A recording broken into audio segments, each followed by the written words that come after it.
vous êtes un peu court. Il y a de belles choses, il y a quelque chose quand même à corriger. Gallo, tu as une très bonne énergie dans le début, etc. Ça a bien bougé. Tes bras à la volée, par contre, pour moi, de ma vision d'ici, ton placement n'est pas bon parce que tu as failli l'envoyer plusieurs fois dans les cordes en fait. Il pourrait être joli parce que c'est un demi-bras à la volée où tu ne chutes pas, je suis d'accord. Mais lui, il ne sait pas où il atterrit, il ne voit pas dans ton dos. C'est pour ça quand j'ai un long couche ou être ici. Oswaldo, ton coup de pied dans le coin était joli, une belle amplitude, t'es bien monté. Peut-être un petit manque d'énergie quand tu l'as amené, mais ça peut se comprendre parce qu'il est grand, mais sinon c'était beau. Et pour moi, avant de laisser la parole à Peter, quand je rentre dans un ring, généralement c'est une bêtise, mais depuis des années, le ring c'est mon lieu de travail, c'est un endroit que je respecte. En général, je frotte mes pieds avant de passer les cordes. Mais ça, c'est juste un détail qui moi, généralement, me tient à cœur. Peter, je te laisse la parole. Bravo à tous les deux déjà. Côté positif des choses, Gallo, déjà une grosse énergie du coup. On sent beaucoup d'énergie, de dynamique, du coup c'est très bien. Ton spinning kick dans le coin est vraiment très beau du coup. Après, on va plutôt s'attarder du coup, parce que c'est mieux de s'attarder sur le côté négatif des choses. Il y a beaucoup d'actions qui ne se déroulent pas directement au centre du ring, pour moi, où il faudra faire attention. Du coup, vous êtes quand même proche des cordes. Donc ça, c'est à travailler. Qu'est-ce qu'il y a d'autre ? Tu as voulu lancer un bouillet du coup au début du match. Quand vous avez 5 minutes de match, essayez de rentrer tout de suite dans le vif du truc. C'est-à-dire que du coup vous avez un temps très court. Effectivement là vous avez en plus fait 3 minutes 05, donc vous n'avez pas trop écouté de l'arbitre. Normalement l'arbitre il est là pour vous donner le temps. Donc concrètement quand vous voyez du coup que vous avez encore un peu de marge, il faut que quelqu'un continue la heal ou il faut que vous continuez un petit peu le travail quoi, on va dire. Donc voilà, essayez de ne pas vous tourner le dos. Vous vous êtes souvent tourné le dos. En fait, dans un combat, on ne tourne pas le dos à l'adversaire, du coup. C'est dans la logique des choses, du coup. Donc, essayez d'avoir ça à l'esprit. Voilà, donc pour moi, ça sera tout. Et puis voilà, je vais laisser Tom, du coup, pour la suite. Merci, Peter. Donc, franchement, bon petit match. Bon petit match. Je ne vais pas revenir sur le temps. Faut juste comprendre que voilà les gars, vous avez loupé 2 minutes de briller. Vous voyez le truc, c'est surtout de ce point de vue-là. Alors, vaut mieux faire trop court que trop long, ça c'est clair et net. Parce que si vous faites trop long, notamment par exemple sur un show télévisé, là vous vous faites défoncer. Alors si vous faites trop court, ça embête les gens, mais ça veut dire que le match d'après il va avoir plus de temps, donc ils vont briller beaucoup plus. Donc ça, c'est de ce point de vue-là, il faut un peu tirer la couverture. Si on vous donne 5 minutes, essayez de les utiliser au maximum. Parce que peut-être dans les 2 minutes que vous n'avez pas utilisées, vous auriez pu montrer plus de choses qui aurait tapé un peu plus dans l'œil des juges. Donc c'est dans cette optique-là qu'il faut comprendre que ça aurait pu être mieux. Ensuite, personnellement, vous avez de l'expérience.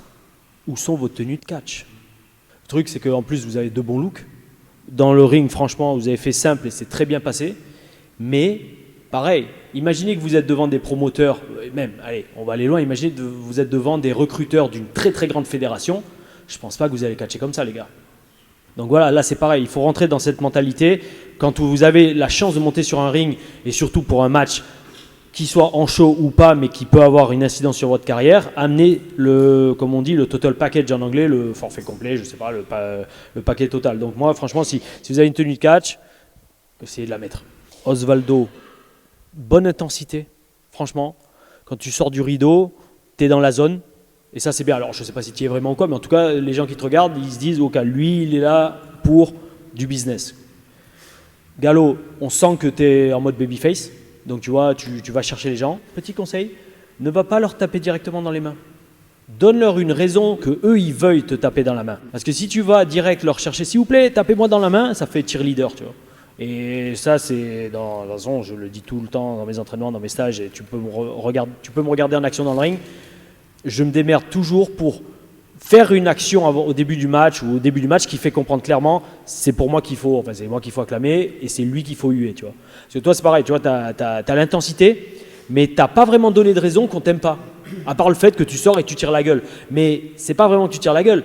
Yo, tu commences un match de catch, c'est comme un match de MMA. Tu vas pas voir un mec qui fait un match de boxe ou un match de MMA qui arrive complètement genre ouais, vas-y, c'est bon, c'est la fête. Non, et je dis pas ça par rapport au fait que toi tu étais en mode babyface, mais je parle, tu vois, c'est pas parce que tu tires la gueule que forcément tu vas être heel, tu vas être méchant. Tu comprends, tu vois un peu la nuance. Il faut faire raconter une histoire dans le ring qui fasse que les gens ne t'aiment pas et qui préfèrent Gallo. Après, vous l'avez fait avec les bras à la volée, le fait que tu domines au début du match, ça très bien, tu vois. Mais donc, dans ces cas-là, pas besoin d'aller taper dans la main des gens avant le match. Laisse le match que vous allez faire, raconter l'histoire pour vous et laisser les gens décider. Parce que de toute façon, si vous faites bien votre boulot, comme vous l'avez fait là d'un point de vue physique, d'un point de vue storytelling et raconter une histoire avec le corps, si vous faites bien votre boulot, les gens d'eux-mêmes ils vont comprendre, ok, lui je l'aime et lui je l'aime pas. Ok. Mais franchement, non, vous êtes bien débrouillés, à part le temps. Merci les amis.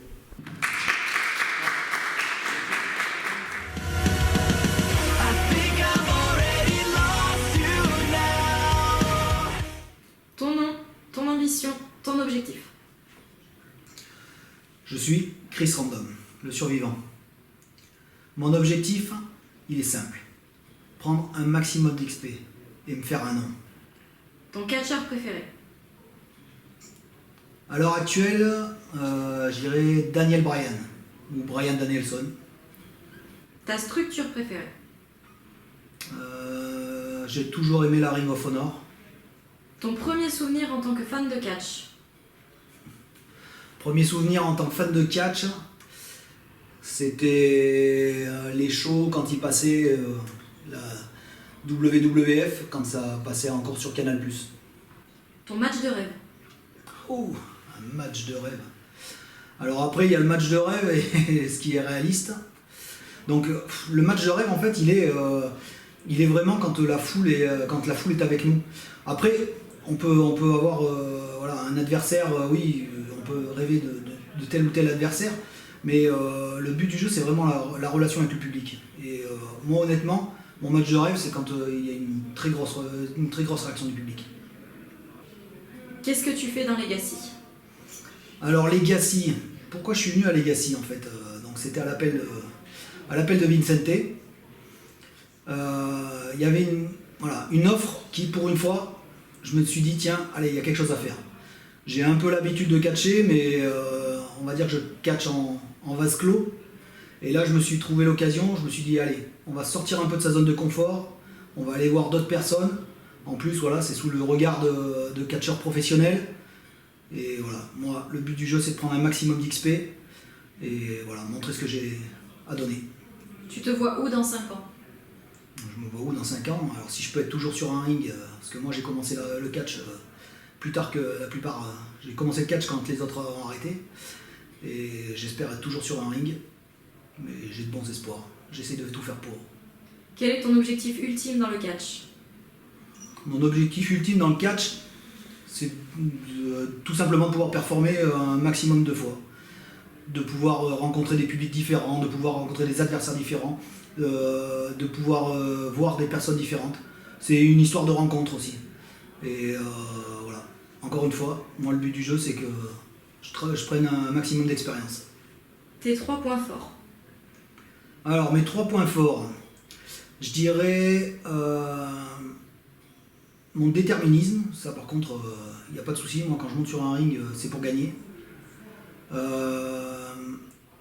Après, mon agilité, un petit peu, parce que forcément, j'ai pas un gros gabarit, je le sais, j'en ai conscience. Donc, le but du jeu, c'est que quand on tombe sur des plus gros que soi, pouvoir les éviter un petit peu. Et le 3e point fort,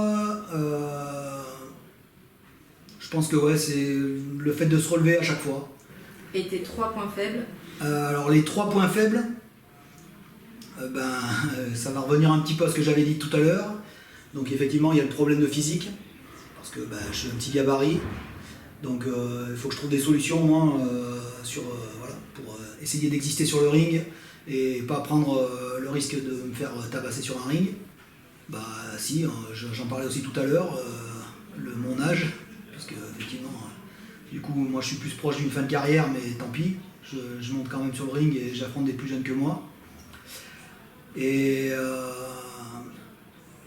après, non, honnêtement, je m'arrêterai là. Je pense pas avoir 3 points faibles. Ton nom, ton ambition, ton objectif. Alors, je m'appelle Baptiste Chaud, je viens de Bourgogne-Franche-Comté, de Dijon, et je catch sous le nom de Victor Wardin. Et du coup, niveau ambition, tout simplement se faire connaître déjà un peu plus en France, aller au moins une fois dans chaque structure de France, au moins pour montrer ce que je sais faire actuellement, et progresser. Ton catcheur préféré? Il y a une question un peu difficile parce que du coup, ça dépend du moment. Forcément, quand j'étais tout petit, forcément, il y avait Edge. Clairement, non, ça n'a rien à voir avec les cheveux. Sinon, bon, toujours Edge actuellement, mais c'est surtout, si je devais donner des exemples plus récents, ce serait peut-être Buddy Murphy, Mustafa Ali et encore d'autres noms du circuit indépendant, des gens qui vont vraiment très au contact. Ta structure préférée? Pareil, question un peu compliquée, il y a tellement de diversité dans le catch. Après, moi j'aime bien regarder la WWE, regarder ça comme une série, suivre les mes héros d'enfance, mes héros d'aujourd'hui. Et pour le côté sportif, alors même si la WWE c'est très sportif, j'aime beaucoup regarder d'autres produits comme la W, même le catch en France, le catch européen, la WWE. Je trouve mon bonheur absolument partout en fait. Ton premier souvenir de fan? Alors le premier souvenir, alors c'était un peu particulier, on était au collège, c'était un peu le phénomène de mode, la génération NT1. Au bout d'un moment on fait ouais, j'avais les cheveux courts à l'époque, ouais tu ressembles à Chris Jericho, bah tu seras Chris Jericho, c'est Chris Jericho, c'est un catcheur, le catch, bah ok, j'étais un peu dans le délire. Et au bout d'un moment, j'ai commencé à regarder le catch, ça me plaisait pas trop, le côté violent, et au bout d'un moment, on m'a dit non, mais arrête de regarder le catch, c'est du faux. Attends, c'est du faux? Mais c'est génial en fait, en scénarisé, je me suis pris au jeu, et finalement, bah, le premier souvenir que j'ai eu vraiment dans le catch, c'est dès que j'ai compris qu'entre guillemets c'était scénarisé, c'est là que j'ai compris toute la beauté du spectacle en fait. Ton match de rêve? Compliqué. Alors, s'il n'y avait aucune barrière, absolument rien du tout, ce serait Shawn Michaels quand il aurait à son apogée, tout simplement. Du coup, ton adversaire de rêve? Bah là, c'est compliqué. Bon, allez, on va pas faire du suspense, on va partir. C'est une question qui peut changer, mais on va dire Aiden Black. C'est quelqu'un avec qui je m'entends très bien en ce moment, que j'ai des affinités, un partenaire par équipe, j'espère à l'avenir. Et si on pouvait se mettre sur la tronche l'un sur l'autre pour un titre, ce serait vraiment super. Qu'est-ce que tu fais à Legacy? Eh ben, tout simplement, la région de Marseille, c'est donc le sud de la France en général, c'est une région où moi que je ne connais pas personnellement et on ne me connaît pas. Donc je viens ici pour mettre un peu mes marques, prendre mes marques, me faire connaître aux gens tout simplement le catch que je peux produire et progresser avec ce que je peux apprendre ici. Quel est ton objectif ultime dans le catch?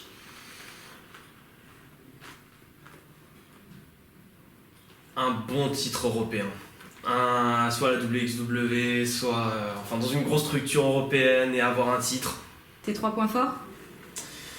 Alors, c'est un point fort et en même temps un point faible. Je suis beaucoup autocritique. Et j'ai tendance autant à me... C'est pas de la dévalorisation, mais j'ai tendance à détester tout ce que je fais en fait. Donc du coup, en fait, je les corrige constamment, encore et encore. Sinon, encore un autre. Bon, je vais pas mentir, c'est les gens qui le disent, c'est pas moi, j'ai une belle gueule. Ça, on me dit que c'est vendeur, donc du coup, on va partir là-dessus. Et j'ai des petites prédispositions, j'ai assez d'affinité justement avec les éléments un peu gynéniques, je suis pas mal acrobatique, au niveau de la salle de sport, je m'en sors pas mal. Et voilà, au niveau des 3 points forts. Et tes 3 points faibles? 3 points faibles, et ben, je vais repartir sur l'autocritique. Je vais le reciter aussi parce que des fois c'est un véritable poison. Ça permet. Des fois ça empêche de progresser, on reste dans notre bulle, on se dit c'est pas bien. Faut attendre que quelqu'un d'extérieur dise que c'est bien pour qu'on se remette un peu aussi en considération. Je vais me dire la diète en deuxième exemple parce que autant des fois la protéine c'est facile à assimiler, mais les glucides des fois on a très très envie de manger, donc c'est très vite facile d'être gourmand. Et le dernier, c'est... Après, on va dire, c'est... Certes, il y a le côté autocritique, mais en dernier point faible, je dirais que ça va être un peu trop rêveur. C'est-à-dire, être vite lucide des fois, il y a des personnes en qui on fait très très vite confiance. Des fois, c'est un atout, ça évite de se faire des ennemis, mais des fois, on se fait avoir. Voilà. Donc, je dirais que c'est un peu de la naïveté, être un peu rêveur trop rêveur sur certains points. The way it surrounds us, no light to graze your skin again. The way it is. I think I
En plus, un peu dans le faciès, dans le ring, j'avais l'impression de voir un petit peu Chris Jericho dans sa tête.